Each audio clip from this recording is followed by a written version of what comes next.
नया भारत और पीएम मोदी धमक ऐसी है कि दुनिया के सबसे शक्तिशाली देश के राष्ट्रपति डोनाल्ड ट्रंप पीएम मोदी को जन्मदिन की बधाई देने को बेताब नजर आए। टैरिफ को लेकर भारत को आंख दिखाने वाले ट्रंप ने पीएम मोदी को आधे घंटे पहले जन्मदिन की बधाई दे दी। ट्रंप ने सोशल मीडिया ट्रूथ पर लिखा कि मेरे मित्र प्रधानमंत्री नरेंद्र मोदी से शानदार फोन कॉल हुई। मैंने उन्हें जन्मदिन की शुभकामनाएं दी। वो अद्भुत काम कर रहे हैं।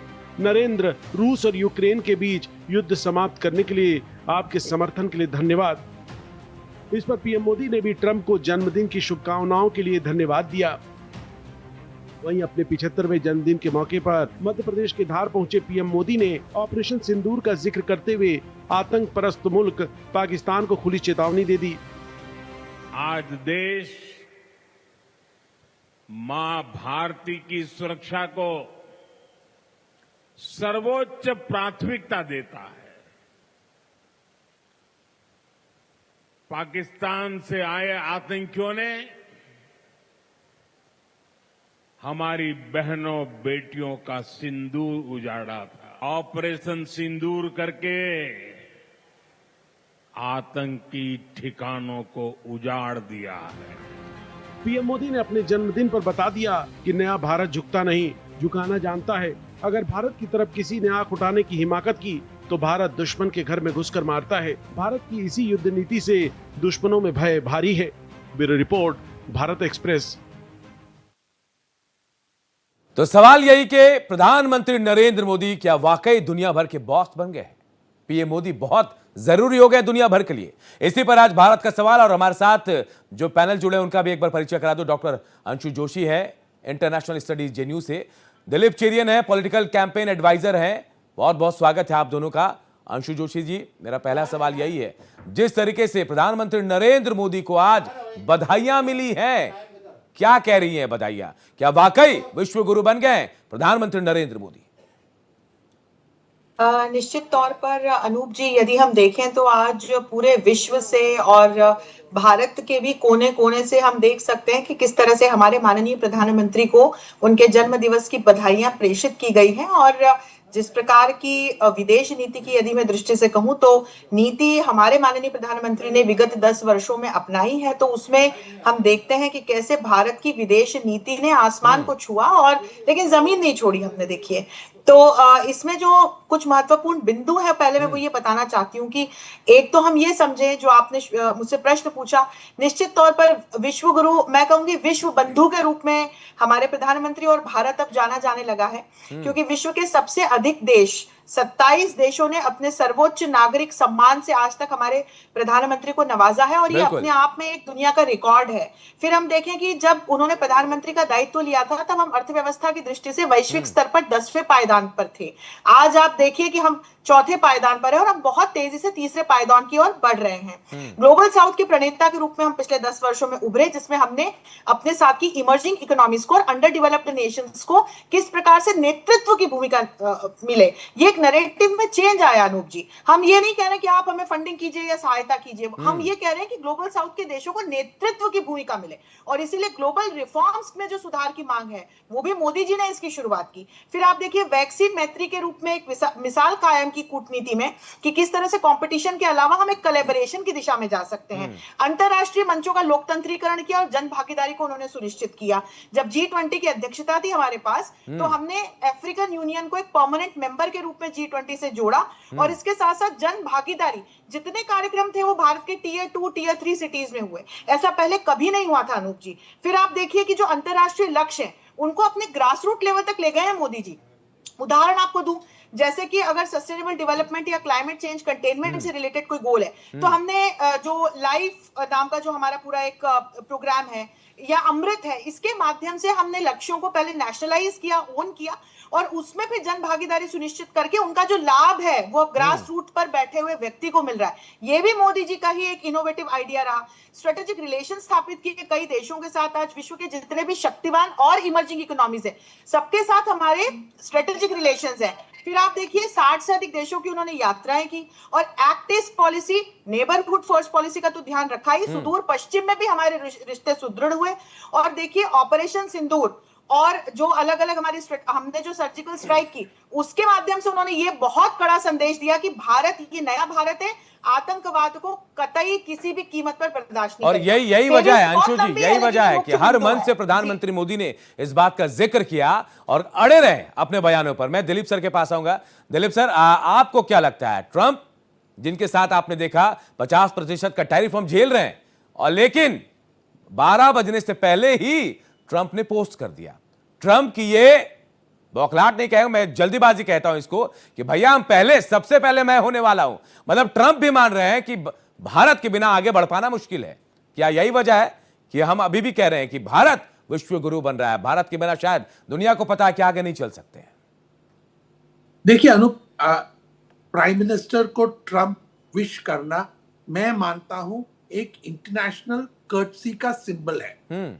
इस वक्त जो हम, आपने जिक्र किया टैरिफ के बारे में, इस वक्त हमारा जो रिलेशनशिप है उसमें ट्रंप का जो भूमिका है वो बहुत ज्यादा है, क्योंकि हम, अमेरिका एक मेजर ट्रेडिंग नेशन है इंडिया के लिए, पर इंडिया का जो ग्रोथ है, इंडिया का जो इंपॉर्टेंस है, इंडिया का जो विश्व गुरु का पद लेने के तरफ हम जा रहे हैं, उसमें जहां से भी हो, रूस से भी हो, अमेरिका से भी हो, उन सब हेड्स ऑफ स्टेट से मोदी जी को विश करना बहुत इंपॉर्टेंट चीज है और बहुत नेचुरल चीज है। दूसरी चीज, बिकॉज हमने ये 75 साल को इतना इंपॉर्टेंस दिया, इतना उसका जिक्र हुआ इंडिया में पॉलिटिकल सर्कल्स में, इसलिए ग्लोबली भी उनको ये लगता है कि 75 एक बहुत इंपॉर्टेंट माइलस्टोन है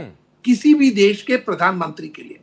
देखिए, इंडिया एक बहुत यंग कंट्री है और इंडियन लीडरशिप ओल्डर है, पर जो एनर्जी मोदी जी इस पद में लाते हैं और उनका जो ग्लोबल ट्रैवल, उनका जो ग्लोबल प्रेजेंस, वो हर ओकेजन पे हम मोदी जी को देखते हैं। जिस तरफ भी हम ढूंढे, उस मंच पे मोदी जी इंडिया का फ्लैग जाके वहां गाड़ देते हैं। तो मुझे लगता है कि इस वक्त इंडिया का इंपॉर्टेंस मोदी जी के वजह से है। इंडिया का इकोनॉमी का इंपॉर्टेंस हमारे ग्रोथ और हमारे कंज्यूमर पॉपुलेशन के वजह से है, और रिस्पेक्ट जो हमारा प्राइम मिनिस्टर को मिल रहा है वो डिजर्व्ड इंपॉर्टेंस है, क्योंकि हमने इस वक्त ये 75 बहुमूल्य एक नंबर समझते हैं। पर वैसे एक ही, ये तो आगे जाकर भी प्रधानमंत्री जो प्राइम मिनिस्टर रहेंगे उसके विशेष भी कई लोगों ने किया हुआ है।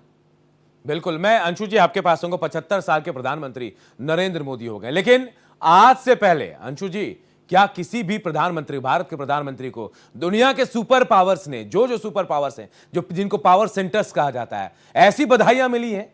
और मैं इसलिए कह रहा हूं क्योंकि ट्रंप ने क्या कहा, 12 बजने से पहले ही सबसे पहले मैसेज कर दिया, शायद यह बताने के लिए कि मैं सबसे पहले मैसेज करूं अपने दोस्त ट्रंप को। फिर से दोस्ती गहरी हो रही। नहीं, निश्चित तौर पर ये देखना बड़ा सुखद रहा, और इससे हम एक वैश्विक राजनीति में जो हम एक डिप्लोमेटिकली देख सकते हैं, तो भारत का जो एक बढ़ा हुआ कद है, एक जो रुतबा है, जिस तरह की चमक आज भारत की है, ये हमारे प्रधानमंत्री के 75 वर्ष पूर्ण करने पर जो विश्व के तमाम लीडर्स बधाई दे रहे हैं, ये एक पूरे 140 करोड़ भारतवासियों के लिए गर्व का विषय है, और होना भी चाहिए कि हमारे प्रधानमंत्री को इतना लाड़ दुलार स्नेह सम्मान जो है वो वैश्विक स्तर पर मिल रहा है। ये ऐतिहासिक, अनूप जी, ये आज मैंने भी ऑब्जर्व किया, ये अपने आप में एक ऐतिहासिक आज का दिन रहा।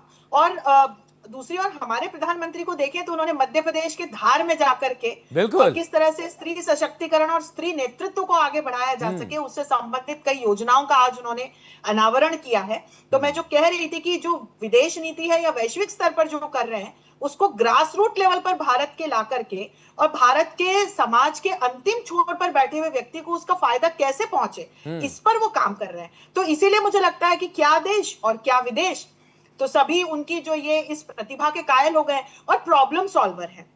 यही कारण है कि अलास्का मीट के बाद अनूप जी हमने चर्चा भी की थी कि पुतिन ने कॉल किसको किया, मोदी जी को कॉल किया। जेलेंस्की ने जब एससीओ समिट में गए तो किसको कॉल किया, मोदी जी को कॉल किया कि भाई जब आप पुतिन के साथ बायलैटरल टॉक करें तो आप जरा रशिया यूक्रेन युद्ध को अंत की ओर ले जाने की भी बात कर लें। उधर पुतिन भी चाह रहे हैं कि युद्ध का अंत हो। शायद यही कारण है कि आज पहली बार जो ट्रंप ने सोशल मीडिया पोस्ट की और जो बधाई दी प्रधानमंत्री को, उसमें उन्होंने इस बात का श्रेय मोदी जी को दिया है कि रशिया यूक्रेन युद्ध को समाप्ति की ओर ले जाने में आपकी जो सहायता है उसको मैं साधुवाद करता हूं, उसका भी अभिनंदन करता हूं। ये पहली बार हमको ट्रंप जो है ना सिर्फ यू टर्न लेते हुए दिख रहे हैं, वो एक थोड़ा श्रेय भी मोदी चलिए देर से सही अंशु जी मान गए ट्रंप कि शायद अगर इन दोनों के बीच, रूस और यूक्रेन के बीच युद्ध खत्म कर सकता है तो भारत हो सकता है। दिलीप सर, क्या ये ट्रंप मान गए, माना जाए कि यूक्रेन और रूस के बीच खत्म करने का, अगर युद्ध खत्म करने का मादा है तो भारत के पास है? ये युद्ध खत्म करना बहुत इंपॉर्टेंट चीज है ग्लोबल सिक्योरिटी के लिए, पर मुझे डर यह है कि ये जो ट्रंप का कमेंट था वो इशारा उसी चीज पे है जो तेल के बारे में वो जिक्र करते हैं, जिसके वजह से उन्होंने हमारे ऊपर 25% का पेनल्टी टैक्स टैरिफ लगाया हुआ है। तो मैं मानता हूं कि प्राइम मिनिस्टर को इस दिन पे इस इश्यू पे एकदम स्ट्रांगली उसी पोजीशन पे रहना चाहिए, क्योंकि इसीलिए ही ग्लोबली हमें रिस्पेक्ट किया जाता है।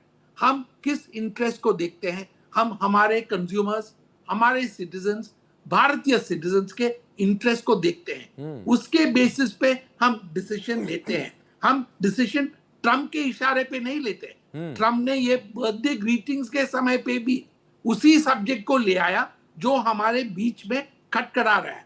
तो मुझे लगता है कि प्राइम मिनिस्टर को 75 साल सेलिब्रेट करते वक्त यही जो निर्णय है कि हम भारतीय सिटीजन्स के वजह से हम जो डिसीजंस लेंगे उस पे हम चेंज करेंगे नहीं, और यही इंपॉर्टेंट एक अवसर है। दिलीप सर, शायद यही वजह थी कि आज प्रधानमंत्री धार में थे और आत्मनिर्भरता की बात की उन्होंने, और शायद यही आत्मनिर्भरता है। अंशु जी, मैं अगर गलत हूं तो मुझे टोकिएगा, यही आत्मनिर्भरता है जो भारत को आज इस जगह पर लेकर आई है। दुनिया भर के देश भले ही बधाई दे रहे हो, लेकिन आज भी प्रधानमंत्री मोदी आत्मनिर्भर भारत की तरफ बढ़ रहे थे, और यही वजह है कि मैं अभी भी जो भारत का ओहदा, जो है प्रधानमंत्री का जो ओहदा है, सबसे ऊपर हो गया है।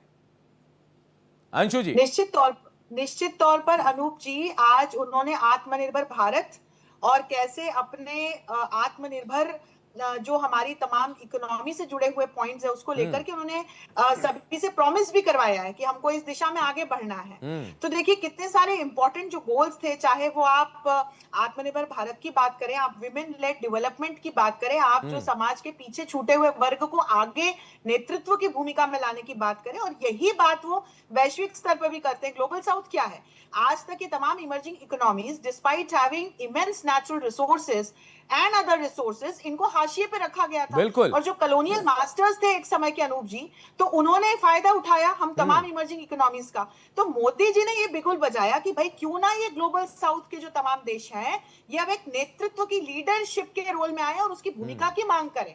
तो इसीलिए यूनाइटेड नेशंस जैसे जो इंस्टीट्यूट्स हैं उसमें सुधार की मांग मोदी जी के ही नेतृत्व में आज पूरी दुनिया कर रही है। तो निश्चित तौर पर जो आप बात कर रहे हैं, आत्मनिर्भर भारत की बात जो मोदी जी कर रहे हैं, उसी के माध्यम से अब कोविड-19 के काले कालखंड में भी अपने आप को स्थिर रख पाए। हमारी जो इकोनॉमी थी वो स्टेबल रही, फेल नहीं हुई।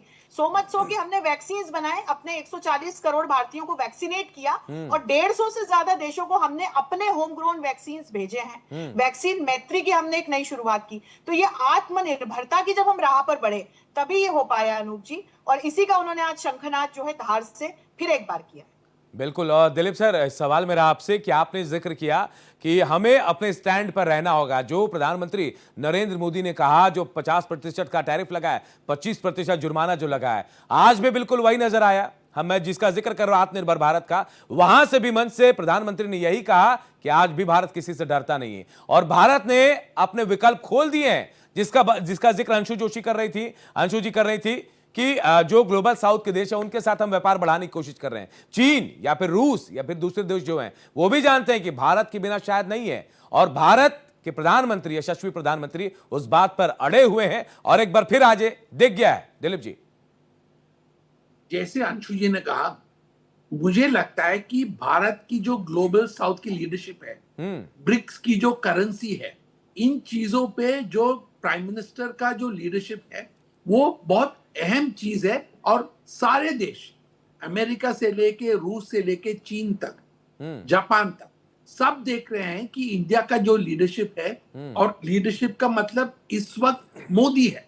अगर हम मोदी जी को एक निर्णय लेना है अपने 75th बर्थडे को, वो जो उन्होंने आज स्पीच दिया था आत्मनिर्भरता के बारे में, उसी चीज पे हमें फोकस करना चाहिए।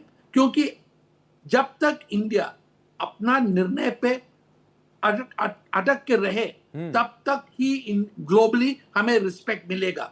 हम जो सोच रहे हैं कि हम थोड़ा सा यहां भी एग्री कर लो, वहां से भी एग्री कर लो, अनूप, ये ग्लोबली रिस्पेक्ट होता नहीं है। रिस्पेक्ट तभी होता है जब हम अपने खुद के सिटीजन्स के फ्यूचर के बारे में, खुद के इकोनॉमी के डेवलपमेंट के बारे में हम सोचे, क्योंकि उसके बारे में और कोई सोचेगा नहीं, सिर्फ हमारा लीडरशिप ही सोच सकता है। बिल्कुल, और प्रधानमंत्री नरेंद्र मोदी ने जो कह दिया उसी पे वो आज भी अडिग है। बहुत बहुत शुक्रिया, मेरे साथ इस चर्चा में आप दोनों शामिल हुए। अंशु जी आपका शुक्रिया, दिलीप चेरियन सर आपका भी बहुत बहुत शुक्रिया।